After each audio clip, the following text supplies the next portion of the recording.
Voilà, on va faire une lecture dans le livre des Actes.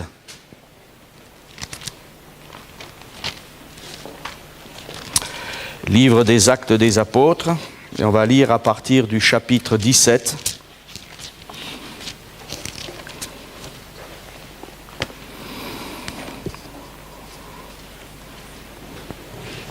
Amen.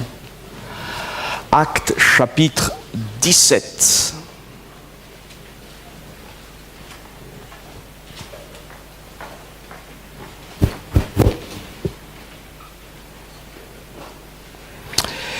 J'ai déjà cité ce texte il y a quelque temps, mais on va y revenir. Acte 17, et on va lire à partir du verset 22.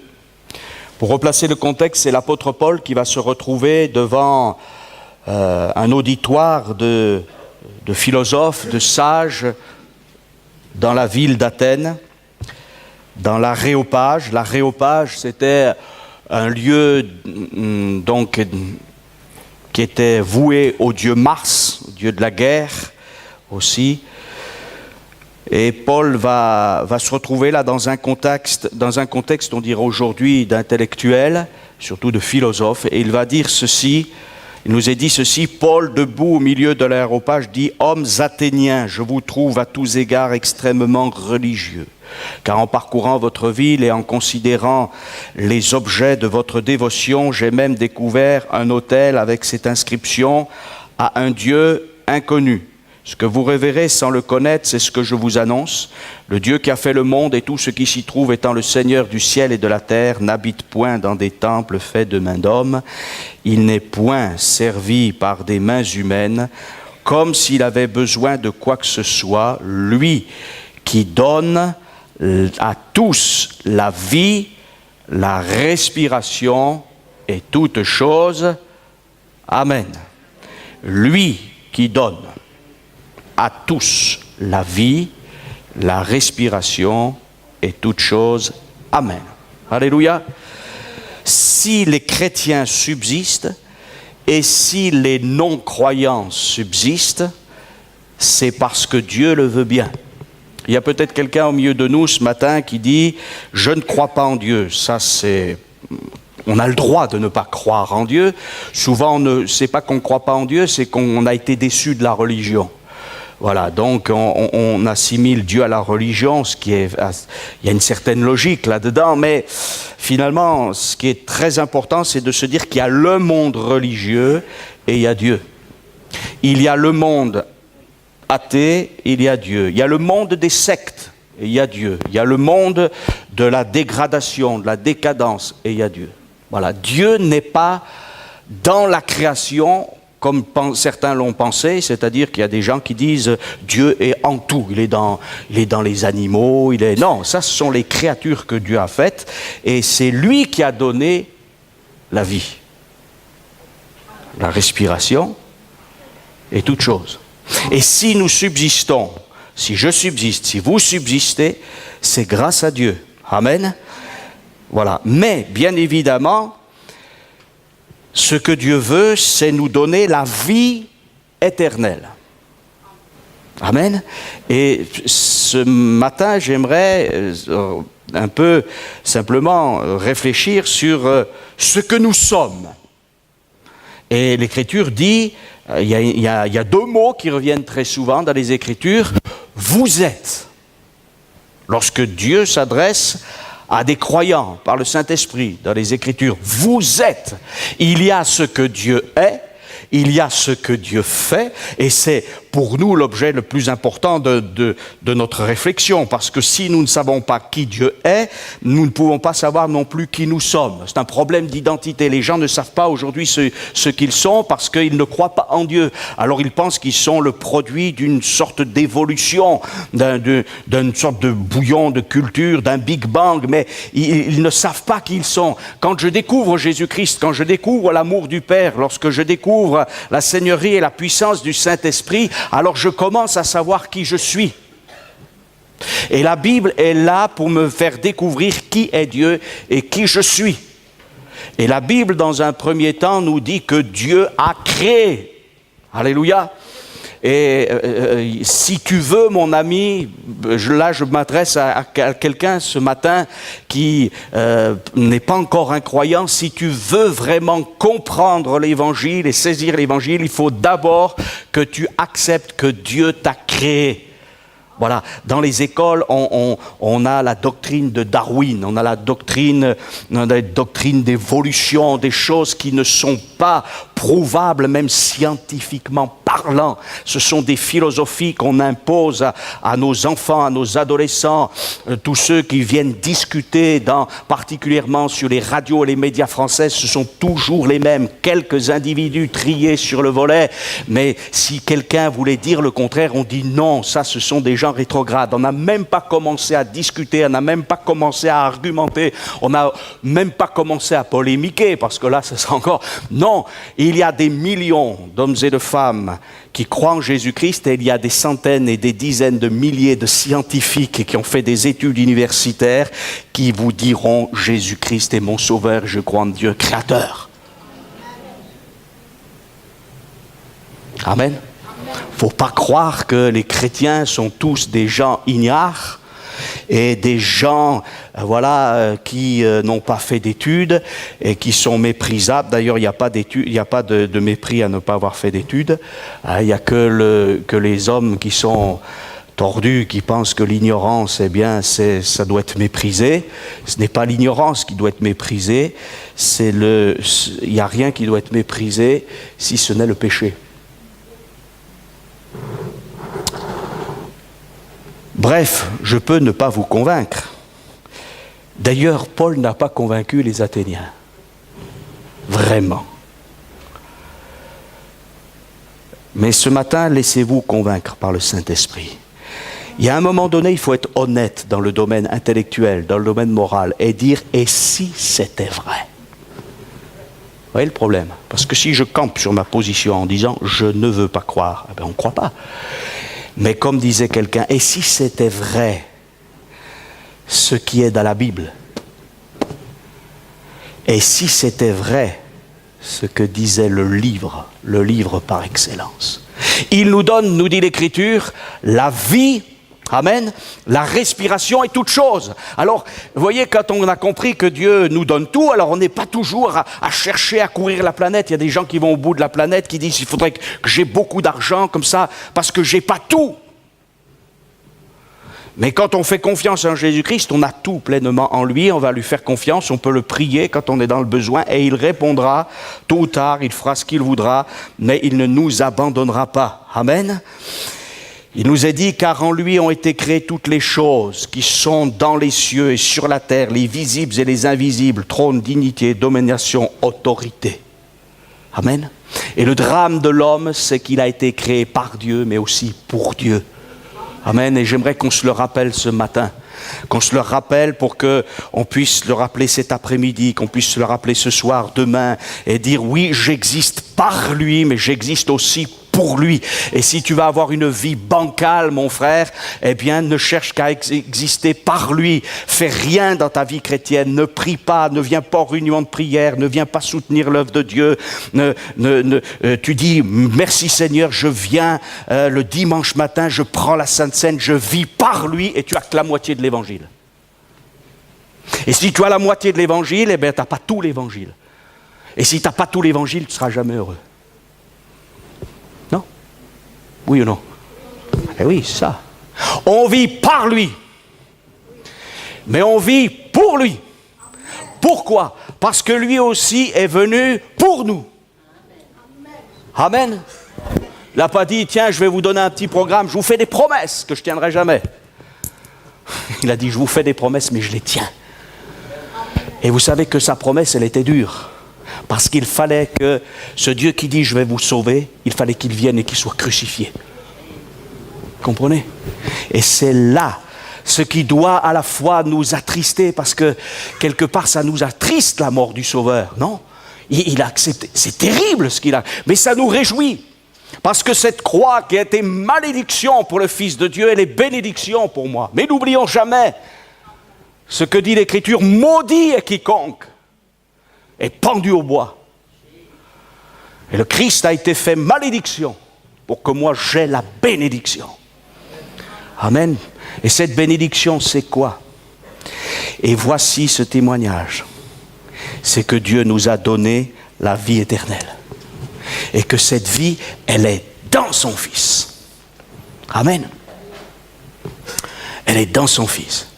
Alors vous êtes, parce qu'il est, on l'a chanté, il est quoi? Elohim. Voilà, Elohim. Il y a beaucoup de choses à dire sur Elohim. Hein? Voilà, Adonai qui signifie, voilà, Elohim c'est le Dieu dans sa pluralité, etc. Elohim c'est le Seigneur, Tsevaot, le Dieu des armées. Mais aussi on l'appellera admirable conseiller, Dieu puissant, Père éternel, Prince de la paix. Alléluia, il est tout le Seigneur pour nous. Amen. Mais Dieu nous dit aussi qu'on est certaines choses. Alors, il y a ce que nous sommes en position. Amen.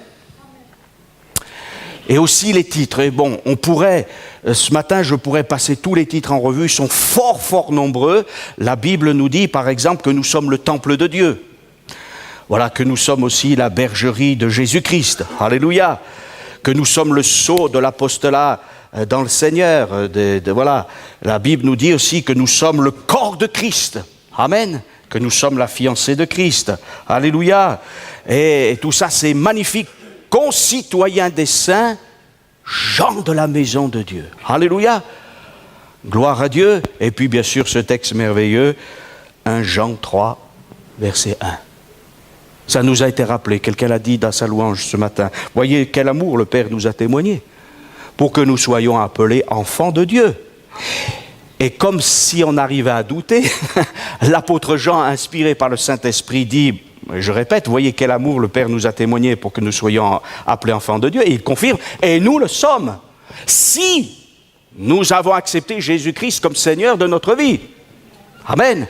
Si nous avons demandé pardon pour nos péchés, si nous avons aspiré à une nouvelle vie, et même si on va connaître peut-être encore quelques faux pas, qu'importe, le Seigneur va nous secourir. Si le monde ne nous connaît pas, c'est qu'il ne l'a pas connu. Vous savez qu'on a un problème, nous, parfois les chrétiens, avec le monde. On aimerait tellement quand même que le monde nous regarde. Non? Et tout est fait aujourd'hui, même dans les églises évangéliques, pour qu'on dise, vous avez vu comment on est? On est des gens extraordinaires. Mais attendez, croyez que le monde aime ce qui ne lui appartient pas? Arrêtons de croire que le monde va nous aimer. L'esprit du monde est en opposition avec le Saint-Esprit. Amen. Il faut bien se le dire. Nous ne sommes pas là pour déplaire aux gens. Nous ne sommes pas là non plus pour les irriter ou leur faire croire qu'on est des gens supérieurs. Personne n'est supérieur à personne. Le monde ne peut pas aimer ce qui ne lui appartient pas. Et on peut imiter le monde, on peut essayer de faire comme le monde. Mais pourquoi veut-on toujours absolument faire comme le monde? Alors que nous avons quelque chose de bien supérieur à ce qu'a le monde. Qu'est-ce qu'a le monde? Il a les ténèbres, nous avons la lumière. Il a la souillure, par la grâce de Dieu, nous avons la sainteté et la pureté. Il a la détresse alors que nous avons l'espoir. Il a une perspective simplement terrestre, nous avons l'éternité, etc., etc., etc. Il faut qu'on arrête de prendre l'évangile pour une petite bonne nouvelle qui pourrait un peu arranger socialement les gens et qui pourrait un peu modifier leur moralité. C'est pas ça l'évangile. L'évangile, c'est la puissance de Dieu pour le salut de quiconque croit. Et même si on n'est pas exubérant, même si les choses parfois peuvent se faire en secret, on va le voir, mais néanmoins il y a un changement de vie, c'est une semence extraordinaire. Vous n'avez pas remarqué comme la semence, une semence, il peut y avoir des mauvaises semences qui sont fortes, mais il y a aussi des belles semences qui sont fortes. Alléluia. Et l'évangile, c'est une puissance. Amen. Alors il faut revenir à Dieu et croire de tout notre cœur. Alléluia. Oui, je suis un racheté. Amen. Ça, c'est ma position. Oui, je suis un enfant de Dieu. Oui, je fais partie du corps de Christ. Oui, je suis concitoyen des cieux. J'ai changé de camp. Amen. Et ça, c'est important. La position en Christ, elle est très importante. Il ne faut pas l'oublier.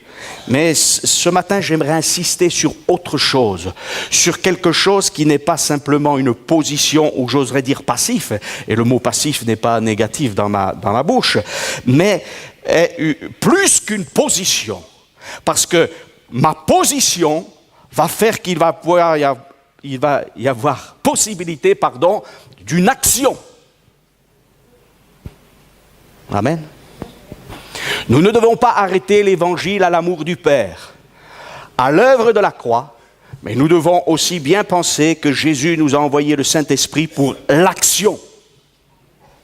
Amen. Pas être des agités. Les gens qui pensent qu'on est agité, qu'il faut être agité pour être un bon chrétien, être excité. Puis il y a d'autres aussi qui pensent que moins on parlera de nous, plus on sera calme, bien enfermé dans nos églises, mieux ce sera. C'est ni l'un ni l'autre. On n'est pas des gens exubérants, mais l'Écriture dit « j'ai cru, c'est pourquoi j'ai parlé ». Amen. Et il est question, il y a un texte qui est intéressant, il y en a plusieurs, et je vais vous le citer, c'est Matthieu chapitre 5, verset 13. Oui, je suis concitoyen des cieux, alléluia, mais on ne va pas rester que dans les cieux. Assis avec Jésus-Christ dans les lieux célestes, ça c'est notre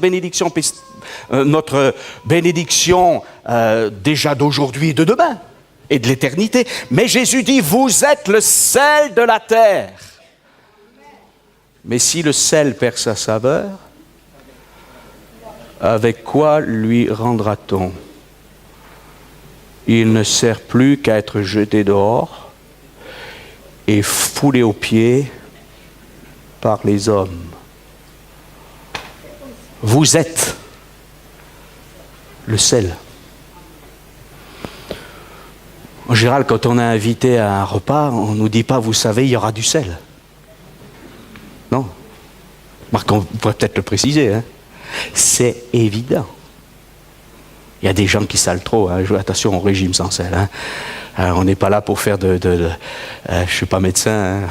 Si vous tombez entre mes mains, vous allez avoir des gros problèmes. Non, mais on se comprend bien. Un bon repas, et il faut d'ailleurs saler comme il faut, ce qu'il faut. Mais Jésus prend ce sel parce que le sel, d'abord, ça coûtait très cher à l'époque. Hein.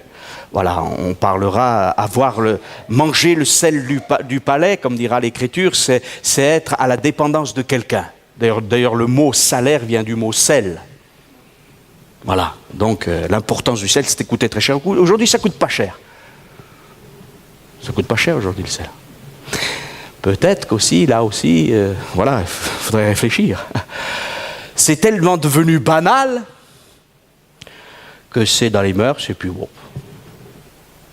Est-ce que l'évangile ne serait pas devenu banal pour nous ? Oui, ben c'est bien, voilà, nous le dimanche matin, on est des gens, on va au culte, voilà. Mais est-ce qu'on n'a pas perdu notre saveur ? Qu'est-ce que le monde attend de nous ? Il attend quoi de nous, le monde ? Il attend de la saveur. Une côte de bœuf sans sel. Ah, j'ai touché le cœur des Bourguignons. Mais c'est pas bon. Mais n'en mettez pas trop, c'est vrai.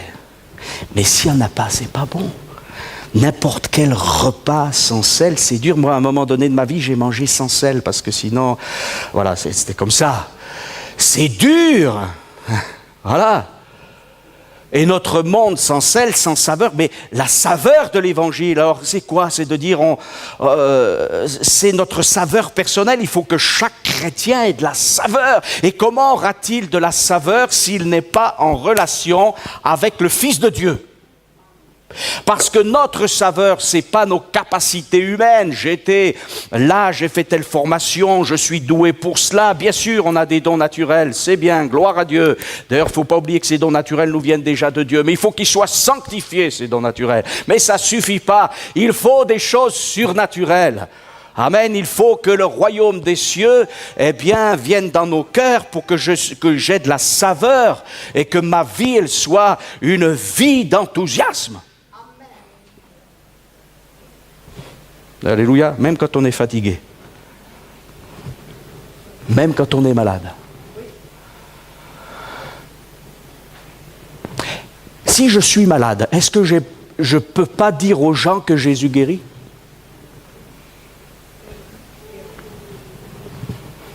Mais ce n'est pas parce que je suis malade que je ne vais pas dire que Jésus guérit. Non? Si je suis affligé par quelque épreuve, Jésus ne donne plus la joie. Alors là, moi je vais vous dire, si c'est comme ça, on arrête tous. Pourquoi? Parce qu'on va compter les malades, ceux qui passent par des épreuves, tout ça, on va dire, c'est plus la peine. Mais non, c'est justement le contraire, l'évangile. Même si je suis malade, je peux dire à quelqu'un qui n'est pas converti, qui ne connaît pas Dieu, Dieu peut te guérir parce qu'il est grand et puissant. Amen. Moi, je passe par un deuil, c'est vrai. Est-ce que pour cela, je ne dis pas ça d'une manière pratique, mais je prends un exemple. Si je passe par le deuil, c'est vrai, je peux passer par le deuil. Est-ce que pour cela, mon Seigneur n'est plus le Dieu de la consolation?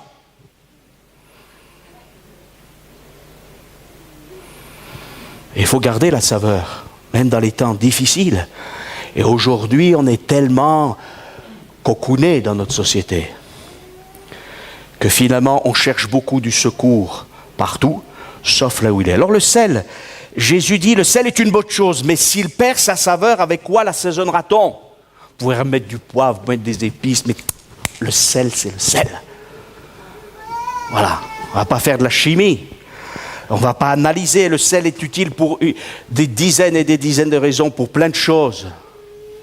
Pour empêcher la corruption, etc. Mais avant tout, ce que le Sauveur réclame, ce sont des gens qui ont de la saveur, qui sont des exhausteurs de goût. Non, c'est pas comme ça qu'on dit? Bien sûr, je sais bien qu'ici, on a la moutarde. Mais parfois, elle monte un peu trop au nez. Et ça fait des querelles. Non? Alors, mettons la moutarde de côté. On garde que le grain de sénévé pour avoir la foi. Mais le sel, je reviens sur le sel, ça veut dire qu'il faut que le chrétien soit différent. Alors des fois on a dit, oui, mais vous savez, il y a des chrétiens mielleux. Mais il ne faut pas être mielleux, hein. Parce que c'est pas ce que le monde attend. Ah, on est gentil, on est sympa, il a dit que j'étais sympa. Non, mais attendez, c'est pas ce que le monde attend. Jésus ne nous a pas parlé du miel, il aurait pu parler du miel. Il dit qu'il faut avoir du sel. On aime bien ce qui est sucré. Voilà. Hein? Le marchand de glace est passé, tata. D'ailleurs, même la nourriture qui fait grossir, elle est remplie de sucre. Parce que le sucre appelle le sucre. Alors, Dieu ne nous demande pas d'être des sentimentaux, mais il nous demande d'avoir de l'amour. C'est pas pareil. Si nous sommes des gens déprimés, nous déprimerons les autres. Si nous sommes des gens révoltés et querelleurs, nous offrirons la révolte et la querelle. Si nous sommes des gens indifférents et fatalistes, et parfois on est là, oui, mais vous savez, frère, et ceci, comme si je ne savais pas que la vie est difficile. Mais est-ce que nous sommes des hommes de foi, des femmes de joie, des hommes de paix, des femmes de réconciliation? Et tous ensemble, des gens qui ont de l'espérance. Alors, vous allez me dire, oui, mes frères, c'est tellement difficile. Et c'est vrai, vous et moi, nous passons par des épreuves, quelles qu'elles soient. Alors, comment est-ce que je peux avoir de la saveur?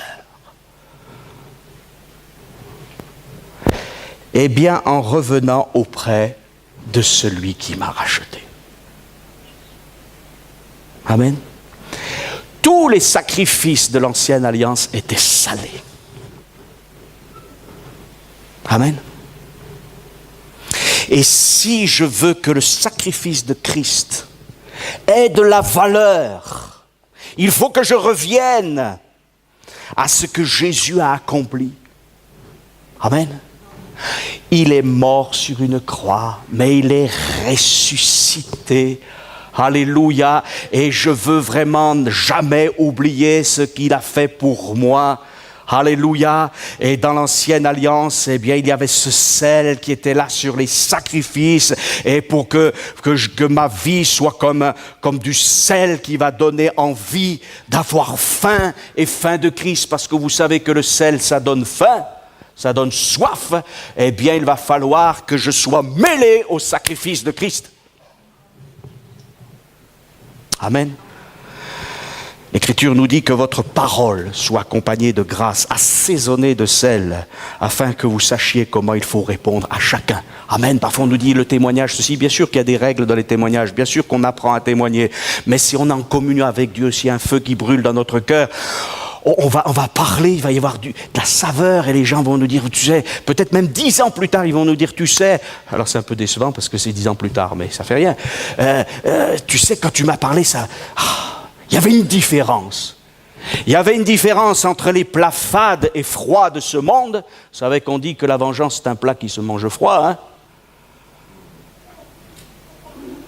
et entre le plat préparé par le Seigneur, qui a du goût, qui a de la saveur. Amen.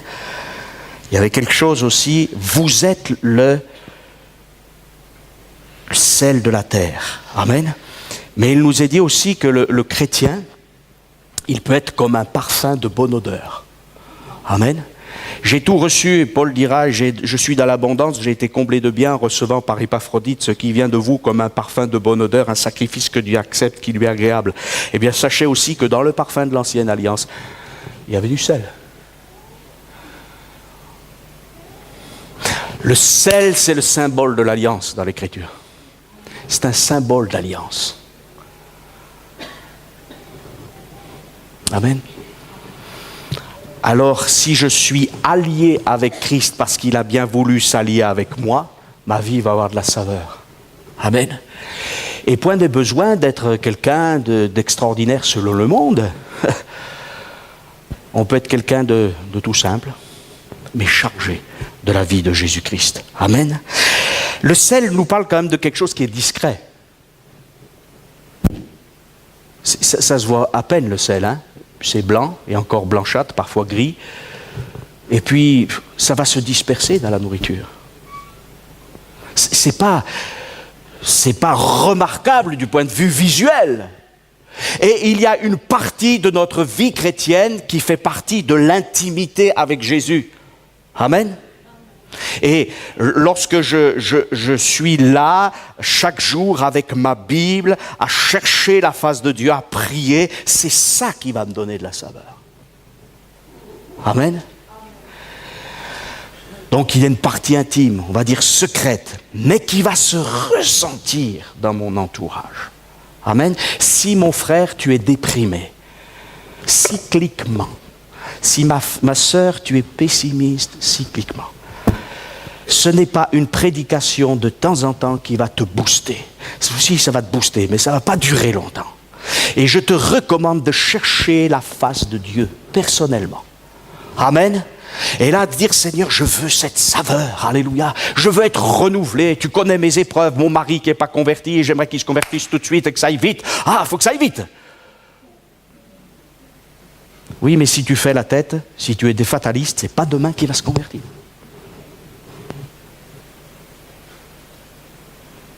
Frère, vous n'avez pas la foi. Ah non. Il faut qu'il y ait la joie de Christ. Sinon, on va dire, ça sert à quoi? J'ai pas envie d'être comme mon mari, comme ma femme. Parce qu'il est toujours pessimiste ou elle est toujours pessimiste. Donne pas envie. Et il faut que ce que le diable veut mettre comme une chape de plomb dans ta vie soit ôté. Et qu'à la place, il dit la joie de Dieu. Amen. Eh oui. Est-ce que vous croyez que Dieu nous a programmés pour être dans la dépression? Non.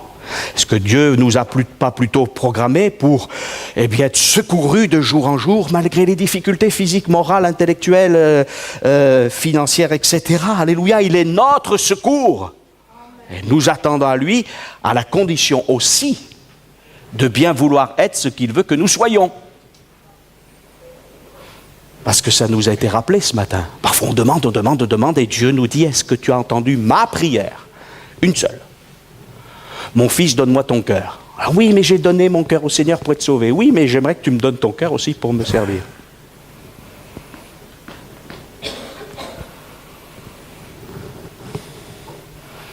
Certains vont dire, il est toujours en train de parler des mêmes choses. Mais parce que c'est quelque chose de très important. Jésus dit, vous êtes la lumière du monde. Hop, je change. C'est plus l'intimité, là, cette fois-ci. C'est plus simplement ce qui est discret. Mais c'est quelque chose qui se voit.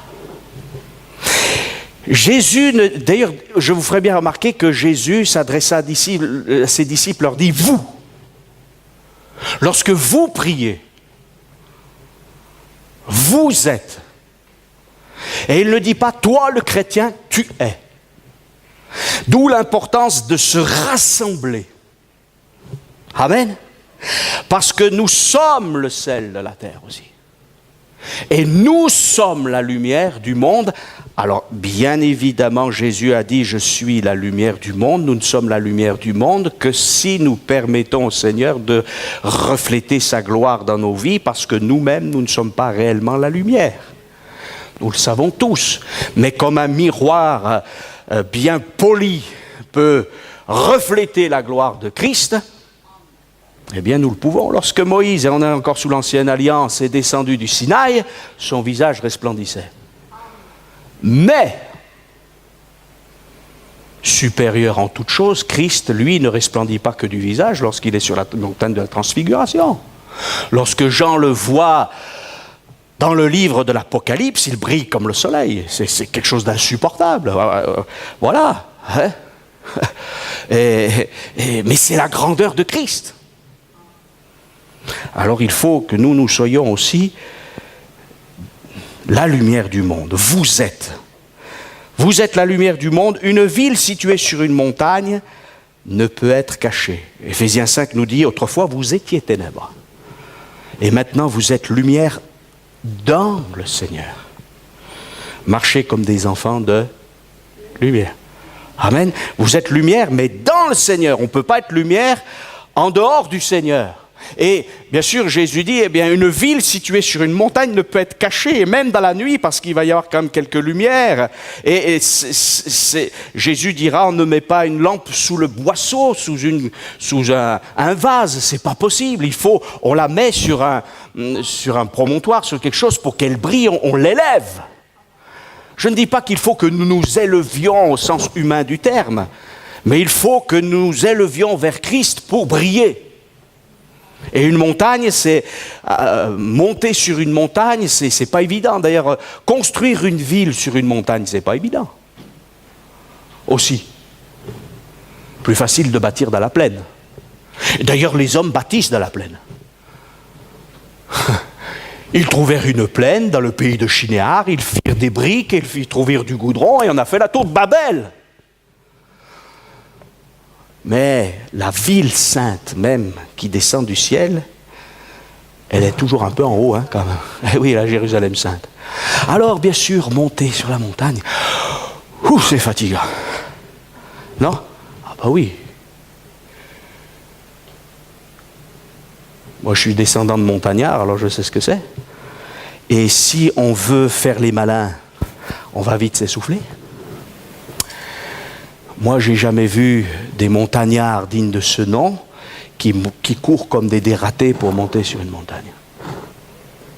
Mais c'est à pas lents, sûr, et ils se disent de toute manière, on va y arriver. Et au lieu d'y arriver comme ça, on arrive comme ça. Impeccable. Moi, je pense que parfois le peuple de Dieu veut du vite fait bien fait. Alors on court et on s'essouffle. On dit c'est loin, hein? Oui, mais marchons. Marchons. Et je crois que chaque jour, il faut qu'on monte sur la montagne de Dieu. Amen. Non pas pour essayer de faire des performances en disant, tu sais, j'ai jeûné 15 jours, et puis on le dit à tout le monde, et ceci, cela. Non, mais on a besoin de monter sur la montagne. Et je crois qu'avec les Écritures, Dieu nous fait monter, non? Tout simplement. Voilà, il perfectionne notre âme, et puis il nous dit, certaines choses, il dit une chose à l'autre, il dit une autre chose à l'un, et il le fait monter tranquillement, une fois, 2 fois, 3 fois, et puis c'est formidable parce qu'on monte ensemble. Voulez-vous qu'on monte ensemble? Amen. Pour briller. Et la saveur, c'est pour les âmes perdues. Briller, c'est pour les âmes perdues. Et mes frères et sœurs, il faut que dans notre pays de France, dans nos églises, on redemande au Seigneur un cœur pour l'amour des âmes. Amen. Que les dons spirituels que j'exerce ne soient pas que pour le peuple de Dieu. Attention, je ne dis pas qu'il n'y a pas des parties des dons spirituels qui ne sont pas destinés au peuple de Dieu. Mais c'est aussi pour la progression de l'évangélisation, non? Il faut qu'on rechange un petit peu nos méthodes et qu'on sorte de notre religiosité, de nos habitudes, de notre formalisme. C'est pas toujours facile, mais avant de changer ce qui est extérieur, avant de changer peut-être, et nous parlerons de qu'est-ce que Dieu veut pour notre Église. Et vous ferez bien remarquer que j'ai pas dit, à propos de ces rendez-vous, eh bien, quelle est l'Église que nous voulons? Mais quelle Église Dieu veut-il aujourd'hui pour Dijon, pour ce mur, pour Montbard, pour la Côte d'Or, pour la France? Est-ce qu'il y a peut-être des choses, des formes extérieures à changer? Oui, mais il y a peut-être aussi ma façon de faire, de changer. Ma façon d'aller vers Dieu. Tout ça, c'est un ensemble. Amen. Et Dieu dit d'ailleurs à propos d'un temps qui va être glorieux, il ne se fera ni tort ni dommage sur toute ma montagne sainte, car la terre sera remplie de la connaissance de l'Éternel, comme le fond de la mer par les eaux qui le couvrent. Amen. Vous êtes le sel de la terre, vous êtes la lumière du monde, vous êtes aussi des témoins, mais vous êtes aussi des sarments. Et bien sûr, ici, je ne vais pas vous apprendre en Bourgogne à quoi ça sert un sarment. Un sarment, bien sûr, ça peut servir, si on le coupe, à être rassemblé avec d'autres sarments pour faire un feu qui va vite s'éteindre. Mais le but n'est pas là. Dieu nous dit qu'on est des sarments. Mais c'est tout petit, un sarment. Mais c'est pas rien. C'est tout petit, mais c'est pas rien. Et si le sarment est fixé sur le cep, il prend toute la sève et il va y avoir une belle grappe. Amen. Mais Jésus dit qu'il vient avec un sécateur pour purifier. Parce que le mot, c'est même pas tailler, c'est purifier. Amen. Oui, il vient enlever ce qui ne sert à rien, ce qui ne va pas porter du fruit. Là. Alors il peut y avoir plein de feuilles. Bla. Non, mais ça ne sert à rien. Et il n'y a que lui qui sait. Alors des fois, il coupe. Il enlève. Mais il enlève parce qu'il va y avoir beaucoup plus.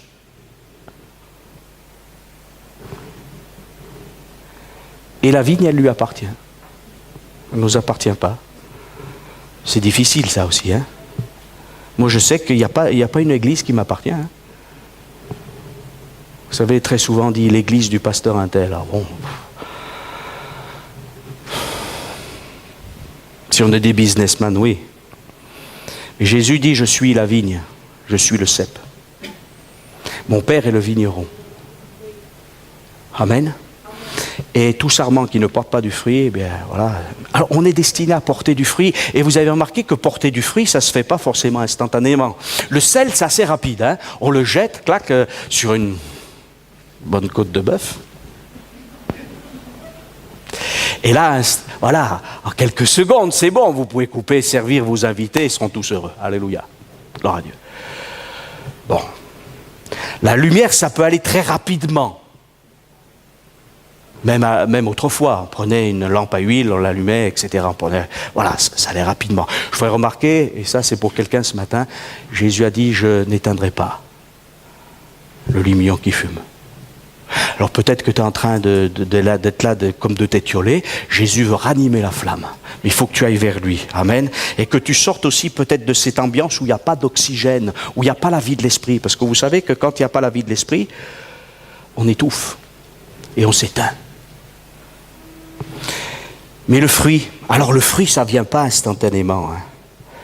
Il faut du temps. Les viticulteurs, les vignerons qui sont là en Côte d'Or, il y a quelques semaines, on a fini les vendanges.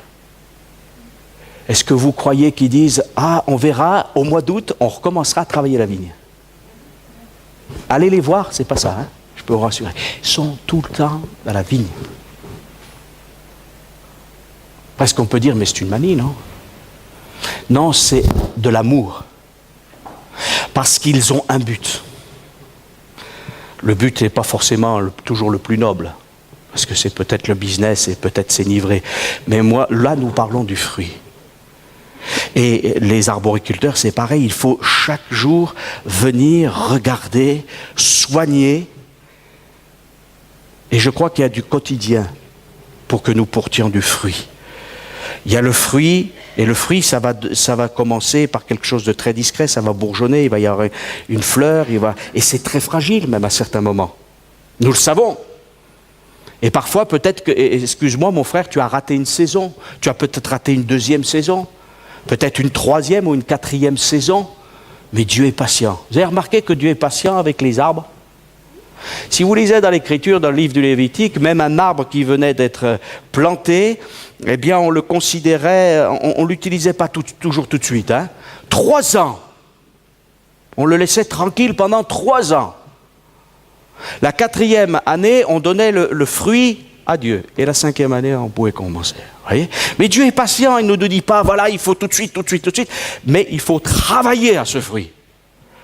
Pour que quand même un jour ça vienne. Et parfois on rate une saison, une deuxième saison, une troisième saison, 20 saisons, 25. Je ris pas quand je dis ça. C'est triste. Mais Dieu est patient. Le jardinier qui intercède auprès du propriétaire, il ne porte pas du fruit, on le coupe. Dieu aurait pu nous couper, non? Depuis bien longtemps. Mais dans sa bonté, nous sommes tous là ce matin. Alléluia. Alors il va peut-être faire certaines choses, tailler, élaguer, mais ne t'inquiète pas mon frère, il ne va pas te couper.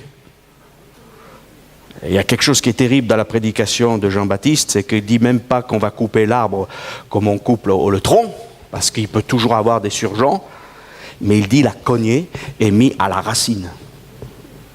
Ça veut dire que c'est une destruction totale. Et notre monde est en voie pour une destruction totale. Il ne se doute de rien. C'est à nous de lui dire. Parce que le Jésus de la grâce fera suite au Jésus de la justice. Et il ne laissera pas impunis les péchés des hommes. Mais nous voulons porter du fruit. Paul parlera d'Onésime comme le fruit de ses entrailles. Voilà. Le fruit de l'esprit, c'est une sève nouvelle qui coule en nous par la manifestation de la grâce. Amen. Si quelqu'un n'est pas baptisé du Saint-Esprit, il peut l'être ce matin. Alléluia, il peut l'être. Prie le Seigneur et tu vas être baptisé du Saint-Esprit. Alléluia. Vous êtes. Il y en a beaucoup de vous êtes. Et je terminerai par cela parce qu'on aurait pu parler des témoins, des amis. J'ai encore quelques notes, mais j'aimerais terminer par quelque chose qui, à mon sens, est très important. C'est lorsque Paul s'adresse aux Thessaloniciens, il dira 2 choses qui peuvent paraître contradictoires, mais qui en fait sont complémentaires. Il dira ceci, je vous lis le texte, 1 Thessaloniciens, chapitre 1er, verset 7. Paul dira, en sorte que vous êtes devenus un modèle pour tous les croyants de la Macédoine et de l'Achaïe. Amen. Des modèles. Est-ce qu'on est des modèles? On n'a pas toujours été des modèles. Alors bien sûr on dit oui, Christ c'est notre modèle parfait et nous avons raison, mais les gens ne voient pas Jésus.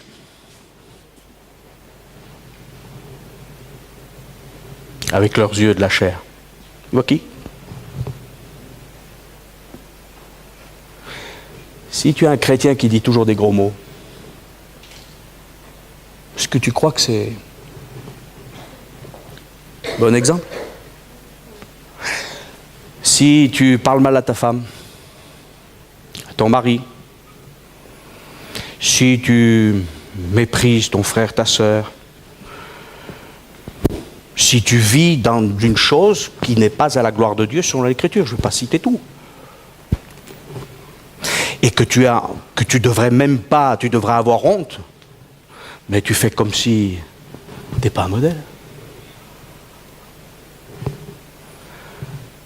Un modèle, normalement, c'est quelqu'un qu'on peut imiter. Et moi, je bénis le Seigneur d'avoir eu des modèles. Et je me dis, est-ce que je suis toujours un modèle? Non, certainement pas. Mais nous devons tendre à cela. L'Écriture nous dit que ceux qui nous ont précédés, qui ont prêché l'Évangile et qui sont morts dans la foi, on ne va pas imiter leurs défauts, on ne va pas imiter leur façon de parler, leur façon de prêcher ou de témoigner. Mais qu'est-ce qu'on va pouvoir imiter? Leur foi. Moi, j'ai vu des chrétiens, des serviteurs de Dieu, des frères, des sœurs, pour qui le rassemblement du peuple de Dieu, l'évangélisation, la réunion de prière, c'était important. Et on venait. Parce qu'en disant viens, mais on ne vient pas que pour dire de venir, pour comme ça on a fait notre devoir, on vient parce que le Seigneur va nous visiter.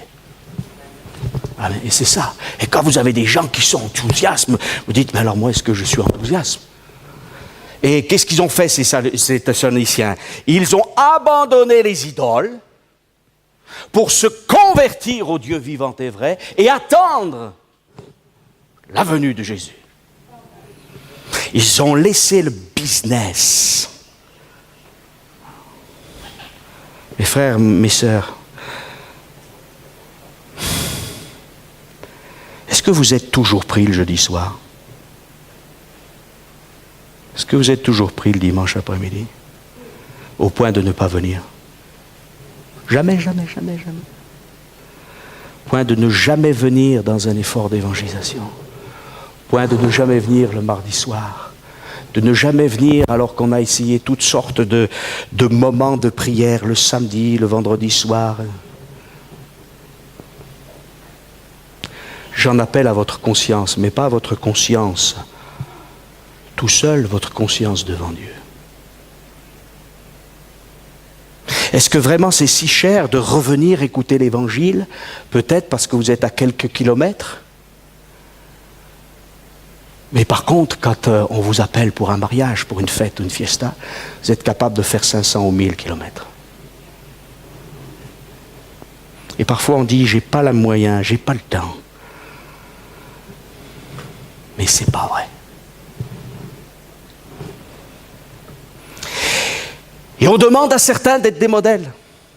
Moi, je bénis le Seigneur de ce qu'on m'a dit quand j'étais pasteur, quand j'ai commencé dans le ministère, et qu'on me le redit d'ailleurs, il n'y a pas de souci, tu dois être un modèle. Mais un modèle, il doit être imité. Si c'est pour dire d'être un modèle comme dans un musée, ça ne sert à rien. C'est mort. Alors parfois, on aimerait des top modèles. Mais ne cherchons pas à être des top modèles. Celui qui est au top, il n'y en a qu'un seul. Celui qui est en haut. Mais je vous ferai remarquer que ces gens, pourquoi étaient-ils des modèles? Parce qu'ils étaient aussi des imitateurs. Non pas des imitateurs qui disent, tiens, celui-là, il joue du piano comme ça, je vais jouer du piano comme ça, celui-là, il prêche comme ça, je vais faire les mêmes intonations, comme ça, peut-être que ça va toucher la foule. Non, ça, c'est n'importe quoi. C'est du mimétisme, ça, c'est pas de l'imitation. Mais la Bible nous dit que ces Thessaloniciens, Paul leur dira, vous êtes devenus. Ah, ça c'est intéressant aussi. Hein? C'est-à-dire qu'ils ont été des modèles, mais il a fallu qu'ils deviennent aussi des imitateurs. Car vous, frères, vous êtes devenus les imitateurs des églises de Dieu qui sont en Jésus-Christ dans la Judée, parce que vous aussi, vous avez souffert de la part de vos propres compatriotes les mêmes maux qu'elles ont souffert de la part des Juifs. Je ne peux pas être un modèle si j'imite pas. Alors bien sûr, imiter d'abord Christ, mais aussi peut-être se dire que, en s'observant les uns les autres, au lieu de se dire, oui, la sœur un tel, le frère un tel, ça va pas. Hein? Est-ce que des fois, on ne s'est pas posé la question de regarder les qualités des chrétiens? Et se dire, oui, il a un défaut, mais il a une qualité. Ah! Et si je l'imitais dans ses qualités? Pas dans ses défauts. Hein? Si je l'imitais dans ce qu'il a de bon, au lieu de toujours dire « ça va pas », c'est pas bon. J'ai peut-être eu la naïveté, mais souvent, moi, j'ai vu plutôt ce qui était bon chez les gens. Après, parfois, j'ai été déçu parce que j'ai vu leurs défauts, mais c'est bien aussi d'être un peu déçu les uns des autres. Vous savez pourquoi? Parce que sinon, il y aurait la vanité et l'orgueil. Il n'y a pas de pasteur parfait, il n'y a pas de frères et sœurs parfaits. Mais ensemble, on peut changer. Alléluia. Et je crois que dans la communion fraternelle, amen, quand on combat dans la prière, ça nous fait changer les uns les autres. Quand on combat dans l'évangélisation, ça nous mobilise les uns les autres. Et on s'aperçoit que tel frère, il peut apporter cela, que telle sœur, elle a telle chose.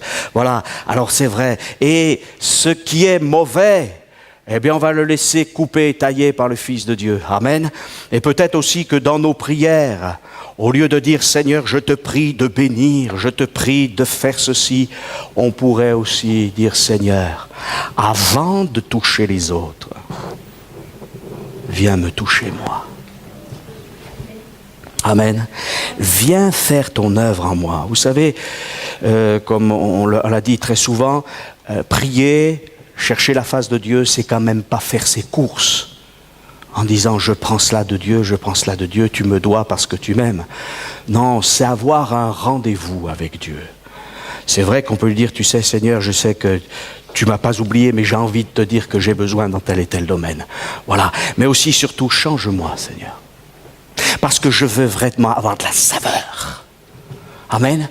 Et là, cette personne qui est dans mon HLM, là, qui est sur mon palier, je sens qu'elle est dans la détresse. Il faut que j'ai de la saveur pour elle. Amen. Ce monsieur là qui est dans la maison à côté là, il faut que j'ai de la saveur pour lui. Amen. Il faut que je l'éclaire. Amen. Il faut que je porte du fruit. Et il faut qu'on soit des modèles. Vous êtes, dira Paul, des modèles, mais aussi il faut qu'on soit des imitateurs. Amen. On prie le Seigneur, on va se lever, on va demander au Seigneur sa grâce.